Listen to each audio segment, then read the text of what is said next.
पानी है पानी है पानी अरे पानी लाना भैया पानी ले रहे हैं यार कोई भी पानी पानी एक मिनट गप्पी अंदर पानी हाँ दे दो पानी दे दो पानी दे दो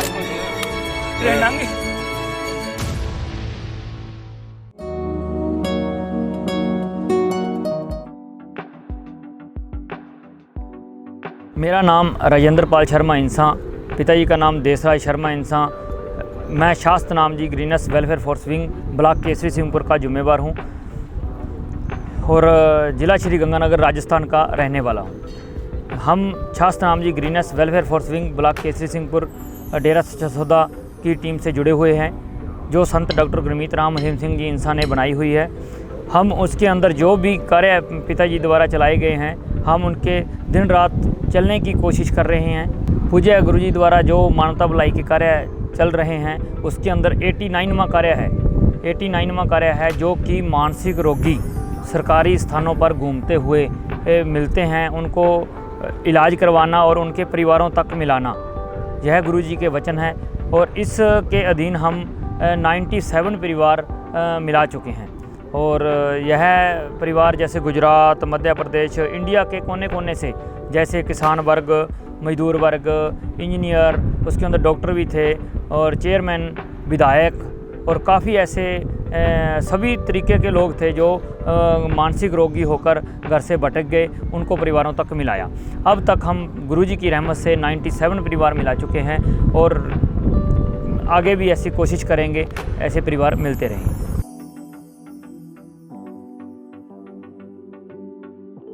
मैं आपसे एक घटना साझी करना चाहता हूँ। मैं एक इलेक्ट्रिशियन हूँ। मैं इलेक्ट्रिशियन की दुकान पे बैठा था, पंखे वगैरह ठीक कर रहा था और तुरंत मेरे पास एक कॉल आता है भी एक मानसिक रोगी कोई बहन है जो लेडीज है, जो कि घूम रही है रेल के पास। हम पटरी के पास आसपास घूम रही है। हमारे पास कॉल आने के बाद हम तुरंत वहाँ पे लेने के लिए उसको चलते हैं। मेरे साथ एक बाइक पे लड़के को साथ में लेके जाता हूँ और जाते जाते हम पूरी देखने की कोशिश कर रहे हैं। हम केसरी सिंहपुर साइड से जा रहे हैं और गंगानगर साइड से ट्रेन आ रही है और हमारे कुदरती दिमाग के अंदर देखने पर तुरंत उस लड़की को नज़र पड़ती है। नज़र पड़ने के बाद उधर ट्रेन हार्न बड़ी ज़ोर से ट्रेन आ रही है। कोटा को एक्सप्रेस जाने वाली ट्रेन है, सुपरफास्ट ट्रेन। और तुरंत मेरे को जब पता चलता है, 20 सेकंड का ही मेरे को समय मिलता है जब उस लड़की तक पहुंचना होता है और लड़की को बचाने की कोशिश करें। जब भी वो मेरी लड़की पर नज़र डलती है, भी ये लड़की रेल के बीचों बीच खड़ी है और उधर से ट्रेन आ रही है और हम मेरे रेल का और सड़क का फासला, मेरा फासला सिर्फ उसके अंदर 35 से 40 फुट का था और आगे से ट्रेन आ रही थी और हम भाग के गए और झाड़ियाँ आ गई बीच में। जब लड़की के पास जा रहा था और ट्रेन का फासला बिल्कुल पास था, सिर्फ 8 या 10 सेकंड की ही बात थी। झाड़ियों को क्रॉस करते हुए जब रेलवे ट्रैक के पास पहुंचता हूं, मेरा पैर फिसल जाता है।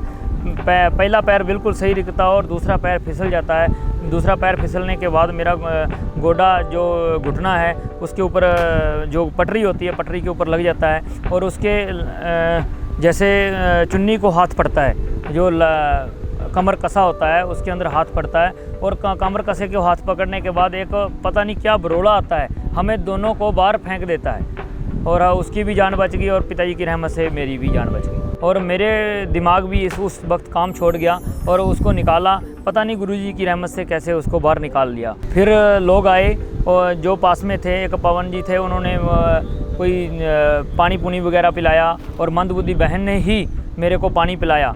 तुरंत थोड़ा मैं बेहोश हो गया था, मानसिक स्थिति मेरी ठीक नहीं थी उस समय। मेरा बीपी बहुत ज़्यादा हाई हो गया था, पता नहीं क्या हुआ, शरीर को एक बार संतुलन खो गया था और अब मैं पिताजी की रहमत से बिल्कुल ठीक हूँ। यह कार्य आसान भी नहीं था और जब लड़की की जान बचती है, हम बाहर निकल बैठते हैं और मेरा सांस दम ज़्यादा होता है और मैं बेहोश हो जाता हूँ। बेहोश हो जाने के बाद वो लड़की मेरे को पानी और राहगीर आते हैं, वहाँ पे एक पवन जी आ रहे थे और साथ में आश्रम वाले, उन्होंने मेरे को पानी पिलाया। पानी पिलाने के बाद थोड़ा मेरे को होश आया। होश आने के बाद धीरे धीरे और भी लोग आने लगे जो आस-पास के गांवों के आस-पास के खेतों में अंदर काम कर रहे थे। जो वो मजदूर वर्ग भी था, एक सिंगलीकर वर्ग भी था, वो लोग बता रहे थे आप बच कैसे गई। वो मेरे को पूछ रहे थे भी आप बच कैसे गए। वो देखने जब मेरे को उन्होंने देखा तो हैरान हो गए भी ये तो सुरक्षित हैं, इनको तो कुछ भी नहीं हुआ, ये तो गुरुजी की रहमत से ही हुआ और मेरे बस का काम नहीं था।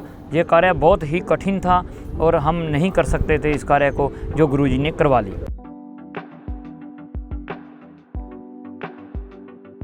अब वो लड़की हमारे पास है, एक रेनू मैडम जी को हैंडओवर की हुई है, उसका इलाज करवाएंगे। को उनके परिवार वालों से बातचीत हो चुकी है। अब धीरे धीरे जैसे भी परिवार वाले सहमत होंगे वो लेंगे, जहां हम उसकी संभाल करके मुख्यधारा के अंदर लाएंगे उसको और परिवार को सौंपेंगे।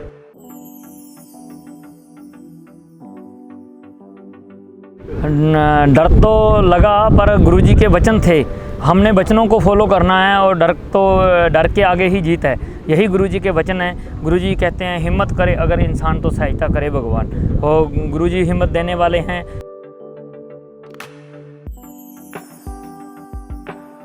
जैसे ही लड़की के परिवार वालों को इस घटना का पता चला तो लड़की के परिवार वाले बहुत खुश हुए।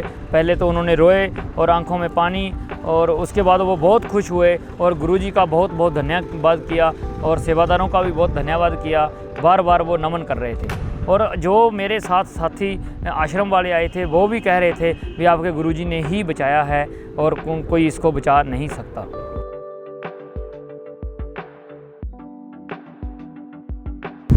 समाज को यही संदेश है हमारा, तो पूज्य गुरुजी से जुड़ें। संत डॉक्टर गुरमीत राम रहीम सिंह जी इंसान की जो प्रेरणा है, 139 कार्य हैं मानवता भलाई के, उनसे जुड़ें और इंसानियत को समझें, उसको फॉलो करें और आगे सतयुग आने में कोई देरी नहीं रहेगी।